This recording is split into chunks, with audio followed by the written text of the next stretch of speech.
Bro నేను return file చేసి 15 days అవుతుంది బ్రో. ఇంకా రిటర్న్ ఫైల్ అనే చూపిస్తుంది. కొంచెం చూడవా? చూపించు.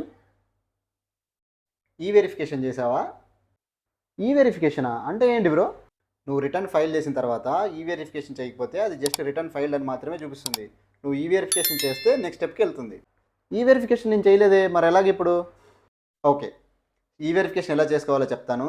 స్టెప్ బై స్టెప్ ఫాలో అయ్యి ఈ వెరిఫికేషన్ అనేది చేసుకో. ముందుగా నువ్వు ఇన్కమ్ ట్యాక్స్ పోర్టల్లో లాగిన్ అయిన తర్వాత యూజర్ ఐడి పాస్వర్డ్తో లాగిన్ అయిన తర్వాత నీకు టాప్ హెడ్డింగ్ కనిపిస్తుంది కదా, ఇక్కడ ఫైల్ యువర్ రిటర్న్స్లో అక్కడ ఫైల్ ఆప్షన్కి వెళ్తే నీకు మల్టిపుల్ ఆప్షన్స్ కనిపిస్తాయి.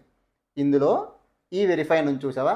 సో అక్కడ ఈ వెరిఫై మీద క్లిక్ చేస్తే ఏదైతే నువ్వు లేటెస్ట్గా రిటర్న్ ఫైల్ చేసి ఈ వెరిఫై చేయలేదో ఆ రిటర్న్ నీకు చూపిస్తుంది. ఇక్కడ చూసావా? చూడు. సో అక్కడ ఈ వెరిఫై మీద క్లిక్ చేస్తే నీకు నెక్స్ట్ ఏ విధంగా నువ్వు ఈ వెరిఫై చేయాలని అడుగుతుంది. సో ఆధార్ కార్డ్ సింపుల్ కాబట్టి ఆధార్ కార్డ్ ఆప్షన్ సెలెక్ట్ చేసుకొని నువ్వు ప్రొసీడ్ కొట్టావంటే ఆధార్ కార్డ్ ఓటీపీ జనరేట్ చేయమని అడుగుతుంది. ఓటీపీ తీసుకొని నువ్వు అక్కడ